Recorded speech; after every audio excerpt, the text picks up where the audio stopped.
अस्सलाम वालेकुम everyone, welcome to test preparation. Kindly like and subscribe. उम्मीद है आप सब खैरियत से होंगे। तो हम सीसीएस की क्लासेस कर रहे थे। तो आज हमारा इंग्लिश का टॉपिक है पार्ट्स ऑफ स्पीच के हवाले से कि हम पार्ट्स ऑफ स्पीच को आइडेंटिफाई कैसे करेंगे किसी भी सेंटेंस के अंदर। ठीक है, अगर किसी भी सेंटेंस में नाउन दिया हुआ है, प्रोनाउन दिया हुआ है, सेंटेंस के अंदर हम noun, pronoun, adverb, adjective, conjunction उनको कैसे आइडेंटिफाई करते हैं। ठीक है, उससे पहले हम कुछ इम्पोर्टेंट और बेसिक चीज़ें पढ़ लेते हैं। ठीक है, ताकि हमें आगे चल के उन चीज़ों को पढ़ने में मुश्किल ना हो। सबसे पहले हम आएंगे हमारे फ्रेज़ के पास। हम बिल्कुल बेसिक से चल रहे हैं, जिनकी बेसिक अच्छी नहीं होगी तो वो भी आराम से कर लेंगे। ठीक है, तो फ्रेज़ क्या है, सबसे पहले ये बताएंगे फ्रेज़ क्या है। फ्रेज़ क्या होता है? ग्रुप ऑफ वर्ड्स होते हैं। ठीक है, ग्रुप ऑफ वर्ड्स से मतलब क्या है कि एक से ज़्यादा वर्ड्स होने चाहिए। तो वो चाहे 2 वर्ड्स हों, 3 वर्ड्स हों, 4 वर्ड्स हों, लेकिन एक से ज़्यादा वर्ड्स होने चाहिए। ठीक है, ग्रुप ऑफ वर्ड्स को हम फ्रेज बोलते हैं, लेकिन उसमें एक कंडीशन होती है। क्या कंडीशन होती है? उन ग्रुप ऑफ वर्ड्स में हमारे पास कोई सब्जेक्ट नहीं होता, ना ही कोई वर्ब होता है। ठीक है, ना सब्जेक्ट होगा ग्रुप ऑफ वर्ड में, ना ही कोई वर्ब होगा। उसके अलावा वो मीनिंगफुल सेंस नहीं देगा।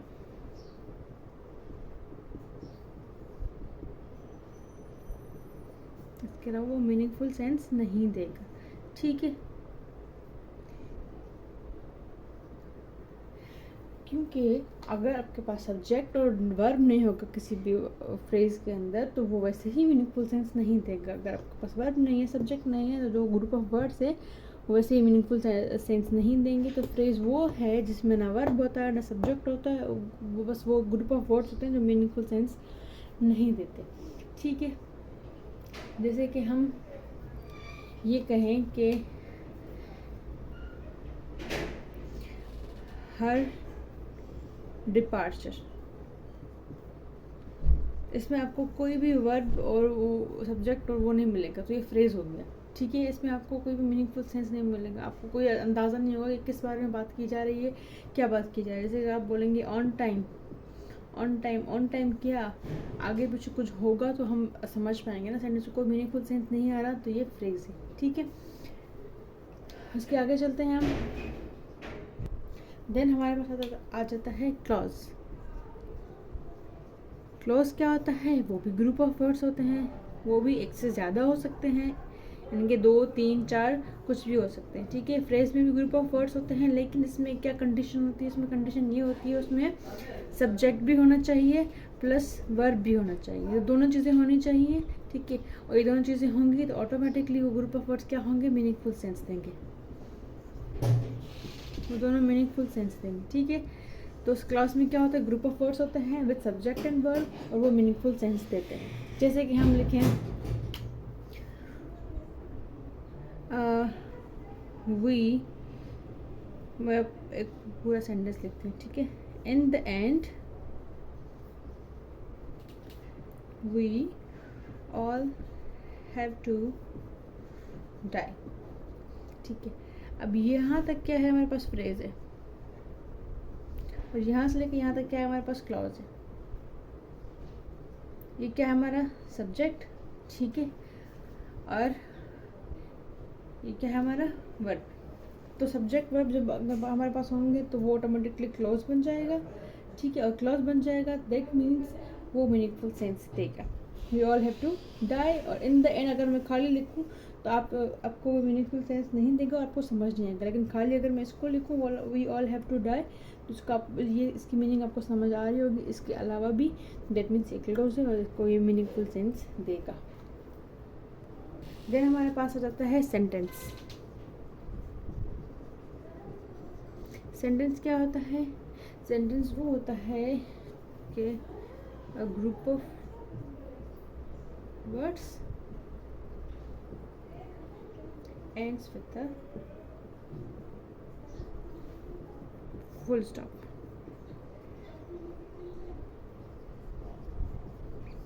वो सेंटेंस, वो जुमला जो एक फुल स्टॉप से एंड हो। ठीक है, एक कैपिटल लेटर से शुरू हो, क्या कैपिटल लेटर से स्टार्ट हो और फुल स्टॉप पे एंड हो, वो हमारा सेंटेंस होता है। सेंटेंस का आप सबको पता है। अच्छा, ये चीज़ याद रख रहे हैं कि हर सेंटेंस जो होता है वो क्लोज हो सकता है। हर सेंटेंस क्लोज होता है लेकिन हर क्लोज सेंटेंस नहीं होता, क्योंकि कुछ सेंटेंस क्लोज ऐसे होते हैं जो मीनिंगफुल सेंस नहीं देते, और सेंटेंस हमेशा मीनिंगफुल सेंस देता है। कुछ क्लोज मीनिंगफुल सेंस देते हैं, कुछ नहीं देते, लेकिन सेंटेंस हमेशा मीनिंगफुल सेंस देता है। तो इसलिए हर सेंटेंस क्लोज हो सकता है लेकिन हर क्लोज सेंटेंस नहीं हो सकता। ठीक है, अब क्लोज में क्यों होता है ऐसा? क्योंकि कुछ इंडिपेंडेंट होते हैं और कुछ डिपेंडेंट क्लॉज होते हैं। इंडिपेंडेंट जो होते हैं वो मीनिंगफुल सेंस देते हैं, और डिपेंडेंट जो होते हैं वो अकेले मीनिंगफुल सेंस नहीं दे पाते, लेकिन किसी के साथ होते हैं तो मीनिंगफुल सेंस देते हैं। इसके बाद में हम अब पढ़ते हैं, मैं आपको बताती हूँ कि हमारे पास होता है types of clauses. Types of clause, ठीक है। एक होते हैं इंडिपेंडेंट, दूसरे कौन से होते हैं? वो होते हैं डिपेंडेंट। फ़र्क क्या होता है? जो इंडिपेंडेंट होते हैं वो हमें क्या मीनिंगफुल सेंस देते हैं,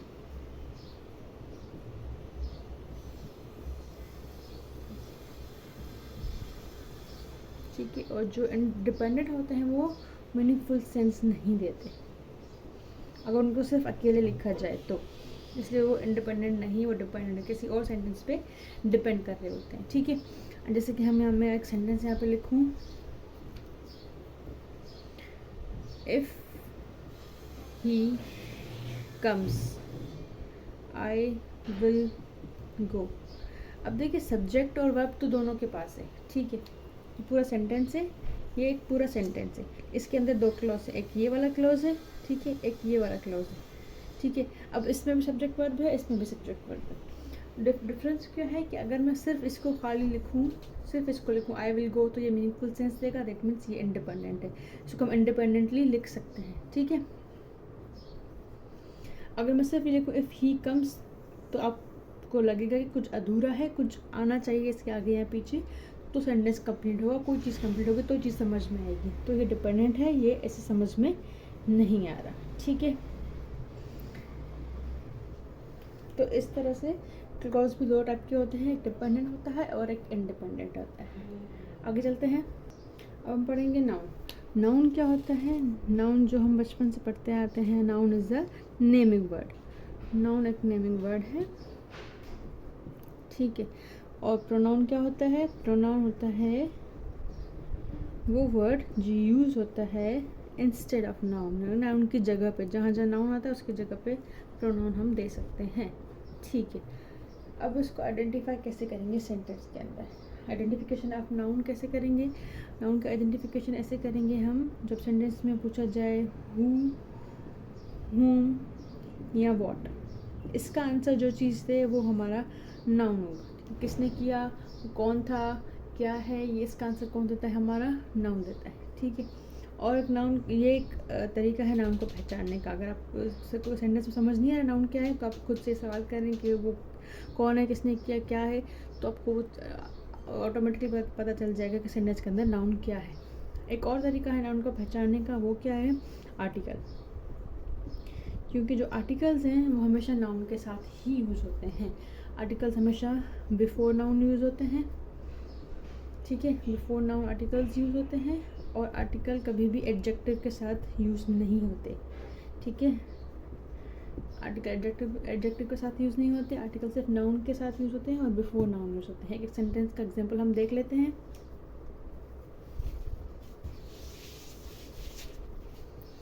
जैसे कि हमारे पास है he is a good boy, ठीक है। अब आपको कन्फ्यूजन हुई, ये कि हमारा क्या है? हमारा एडजेक्टिव है, ठीक है, और ये हमारा नाउन है, ही हमारा सब्जेक्ट है, ठीक है। ही हमारा क्या है? प्रोनाउन, सही है। अब जो यूज़ हुआ गुड के लिए नहीं यूज़ हुआ, क्योंकि अगर मैं आपसे यहाँ से अगर बॉय हटा लूँ, ही इज़ अ गुड किया, तो हमेशा किसी भी गुड वगैरह या एडजेक्टिव के लिए यूज़ नहीं हो सकता। जो यूज़ हुआ है वो यहाँ के बॉय के लिए यूज़ हुआ था, ठीक है, he is a good boy, ठीक है। अगर मैं यहाँ से गुड हटा लूँ तो ये तब भी मीनिंगफुल सेंस देगा, अगर गुड डालूँ तब भी मीनिंगफुल सेंस देगा। दैट मीन्स जो था वो इसके लिए नाउन के लिए बॉय के लिए यूज़ हुआ था, गुड के लिए यूज़ नहीं हुआ, क्योंकि जो है आर्टिकल जो है वो कभी भी एडजेक्टिव के लिए यूज़ नहीं होता। ठीक है, देन हमारे पास आता है कि फंक्शन ऑफ नाउन क्या होता है, किसी भी सेंटेंस के अंदर जो नाउन का फंक्शन क्या होता है। ठीक है, नाउन का फंक्शन किसी भी सेंटेंस के अंदर क्या होता है, वो ये होता है कि नाउन सेंटेंस के अंदर या तो सब्जेक्ट होगा या तो वो ऑब्जेक्ट होगा, इन दोनों में से कुछ एक होगा। ठीक है, अगर सब्जेक्ट भी ना हो सकता है, ऑब्जेक्ट भी ना हो सकता है, दोनों भी ना हो सकते हैं। सब्जेक्ट क्या होता है, डूअर ऑफ द वर्क, ठीक है, जिसने काम किया, और ऑब्जेक्ट क्या होता है, जिस पे उस काम का असर हुआ, यानी कि रिसीवर। ठीक है, अब जिसने काम किया, देन उसके बाद आता है वर्ब, जो काम हुआ, देन आता है वो काम किसके ऊपर उस काम का असर हुआ, देन वो है ऑब्जेक्ट। तो subject doer of the work and receiver object, वो दोनों नाउन हो सकते हैं किसी भी सेंटेंस के अंदर। ठीक है, जैसे कि हम एक सेंटेंस देख लेते हैं,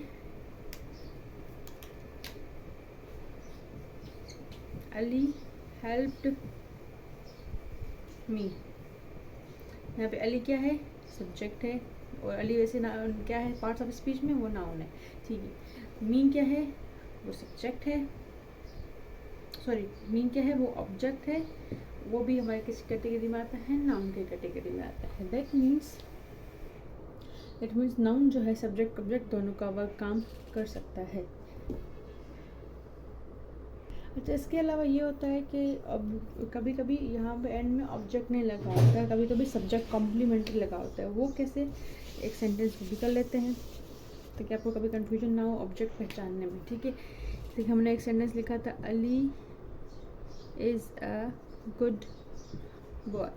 ठीक है, अली हमारा क्या था, सब्जेक्ट था, तो बॉय को हम ऑब्जेक्ट मान लें, नहीं, बॉय हमारा ऑब्जेक्ट नहीं है। क्यों नहीं है, क्योंकि यहाँ पे डूअर कौन है, अली है, बात किसकी हो रही है, अली की हो रही है। तो ऑब्जेक्ट हमेशा क्या होता है, उसका असर जिस पे हो, लेकिन अली भी सेम है और वो ऑब्जेक्ट भी सेम है, यानी कि अली के बारे में ही ज़्यादा बात हो रही है, अली को ज़्यादा एक्सप्लेन किया जा रहा है, अली के बारे में बात की जा रही है कि अली एक अच्छा बॉय है। ठीक है, ये नहीं कहा जा रहा कि अली वो देखो वो एक अच्छा बॉय है, सिर्फ अली के बारे में ही ज़्यादा एक्सप्लेनेशन दी जा रही है, सब्जेक्ट के बारे में ही ज़्यादा इन्फॉर्मेशन दी जा रही है, तो उसको क्या बोलते हैं हम, तो ये होगा हमारा सब्जेक्ट कॉम्प्लीमेंट्री। ठीक है, क्योंकि जब सब्जेक्ट के बारे में ज़्यादा इन्फॉर्मेशन दी जाए तो सब्जेक्ट कॉम्प्लीमेंट्री कहलाता है, वो ऑब्जेक्ट नहीं कहलाता। इसी तरह हमारे पास ऑब्जेक्ट कॉम्प्लीमेंट्री भी होता है, उसमें भी ये होता है कि ऑब्जेक्ट के बारे में ज़्यादा इन्फॉर्मेशन दी जाए, वो हम आगे करेंगे इंशाल्लाह। आज के लिए इतना ही, मेरे ख्याल से लेक्चर ज़्यादा लंबा हो जाएगा तो समझने में कन्फ्यूजन हो जाएगी, लेकिन आज के लिए इतना ही, आगे की चीज़ें हम कल करेंगे इंशाल्लाह। Thank you so much for watching, अल्लाह हाफ़िज़।